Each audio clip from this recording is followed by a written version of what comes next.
Sí, bueno, despidieron a una editora veterana en Londres que, según se decía, defendía una cobertura equilibrada del genocidio en Gaza. Entonces, Bari Weiss la apartó y nombró a alguien llamada Shani Rice, que trabaja como no en Israel.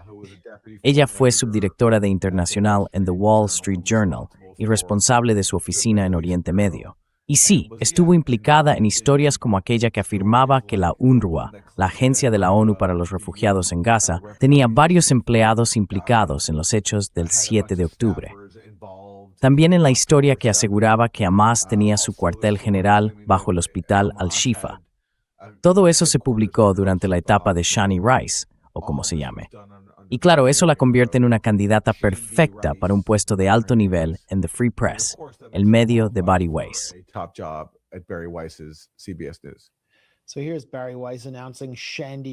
Aquí tenemos a Bari Weiss anunciando a Shani Rice. Increíble noticia de CBS esta mañana. Shani se une a nosotros como editora de asuntos internacionales. Shani lo tiene todo. Es una periodista incansable en busca de exclusivas, una editora brillante y una líder con una mirada muy clara. Además, es curiosa, tenaz, exigente y no se rinde nunca. Y hay más sobre esto desde Paramount, que pertenece a David Ellison, un activo israelí cuyo padre, Larry Ellison, es amigo cercano de Netanyahu. Básicamente, compraron Paramount para controlar CBS y le dieron a Bari Weiss $150 millones para hundir las audiencias de CBS y convertirla en un mecanismo de propaganda sionista, trayendo a personas como Shani Rice, quien, como mencionabas, fue responsable de una de las historias más escandalosas de la era posterior al 7 de octubre.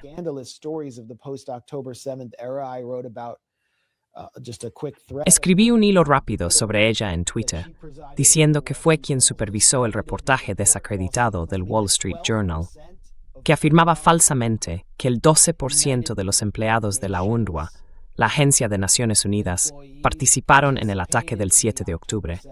El objetivo de esa historia era quitarle los fondos y destruir a la UNRWA, que mantenía a la población refugiada de Gaza, ofreciéndoles educación gratuita, comida y refugio. La noticia falsa fue coescrita por Carrie Keller-Lynn, que no solo había sido reportera de The Times of Israel, sino que también trabajó para las Fuerzas de Defensa de Israel, en la oficina del portavoz. Era portavoz del ejército israelí. Esa fue la coautora de la historia, bajo la supervisión de Shani. El reportaje sirvió para justificar la prohibición de la UNRWA por parte de Israel, el bombardeo de sus instalaciones y, en última instancia, preparar el terreno para su sustitución por la llamada Fundación Humanitaria de Gaza, dirigida por Israel y por Trump, que acabó extendiendo el hambre por toda Gaza. Sí. Esa historia ya tiene víctimas, pero hay más. Quiero decir, ella fue mencionada en los medios en su momento por semáforo, pero hay más contexto sobre Shani. ¿Por qué la nombró Bari Weiss? Su marido es Dov Weiss. Creo que es profesor de teología judía en la Universidad de Illinois. El padre de Dov Weiss es uno de los rabinos más destacados del país, Avi Weiss. Es columnista en The Times of Israel. Y por supuesto, detesta a Mamdani. En fin.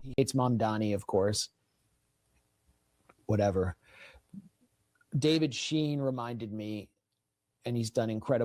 Sheen me recordó, y él ha hecho un trabajo increíble investigando todo el movimiento kahanista, que Avi Weiss fue un firme defensor del grupo terrorista llamado Subterráneo Judío, que llevó a cabo atentados y asesinatos de alcaldes de Cisjordania durante los años 80. Alcaldes que apoyaban la autonomía palestina. El alcalde de Belén, el de Ramallah, hirieron y mataron a gente. Y él no solo habló públicamente en su favor, sino que también recaudó dinero para ellos.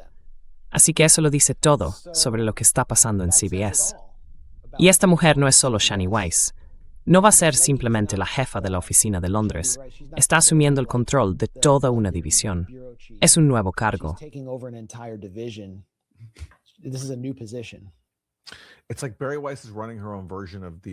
Es como si Bari Weiss estuviera dirigiendo su propia versión de The Apprentice, el programa de telerrealidad de Donald Trump. Pero aquí, el único criterio para ser eliminado es no servir a Israel. Así que alguien queda fuera de su programa porque no sirve a Israel, y lo sustituyen por alguien que sí lo hace. ¿Hasta dónde va a llegar esto? Cuando los Ellison acaben siendo dueños de todo, de casi todos los medios, excepto, no sé, The Grey Zone y unos pocos más.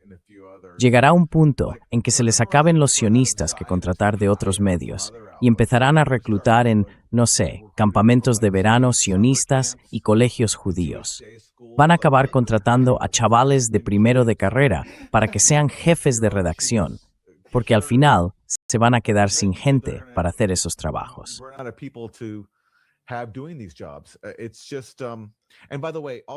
Es que además también se está atacando a la UNRWA. Y la otra gran razón para destruirla, aparte de que mantiene con vida a los palestinos en Gaza, es que es una agencia de refugiados, explícitamente. Le recuerda al mundo que la gente de Gaza, en su mayoría, son refugiados, y que los refugiados tienen derechos, y que vienen de algún sitio, de un lugar del que fueron expulsados por Israel. Así que eso recuerda a la gente que Israel es un colonizador y que los refugiados tienen derechos. Y por eso la agencia que mantiene con vida a esos refugiados tiene que ser destruida y convertida en otra cosa.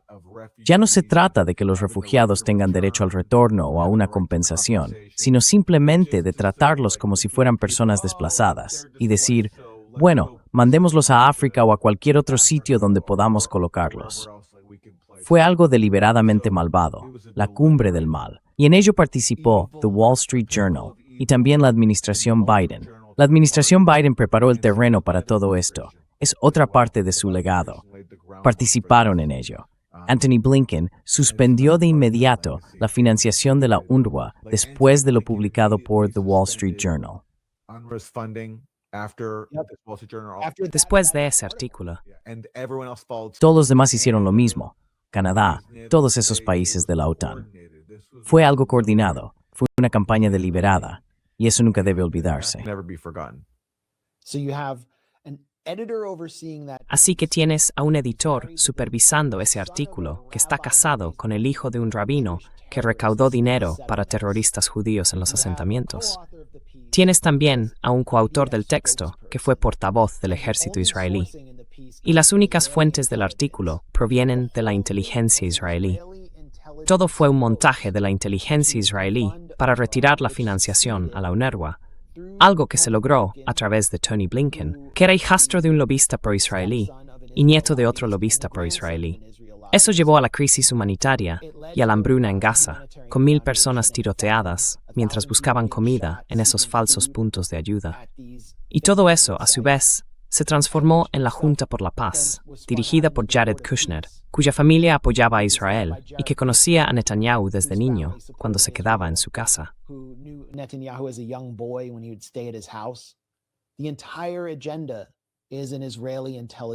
Toda la agenda es una agenda de inteligencia israelí.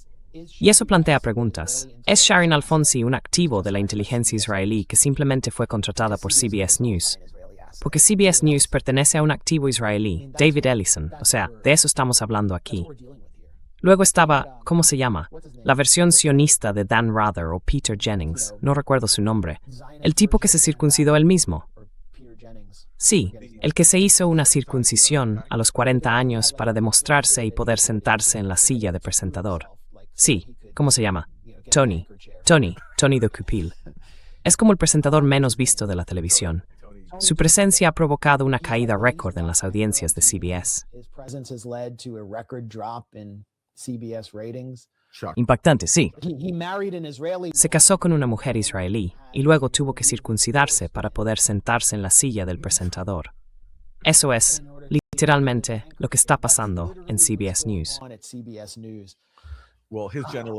Bueno, sus generales son una gran metáfora de lo que está pasando en la industria de las noticias y en realidad en todo. Todo está siendo recortado, mutilado, neutralizado. Sí, neutralizado por el bien de Israel.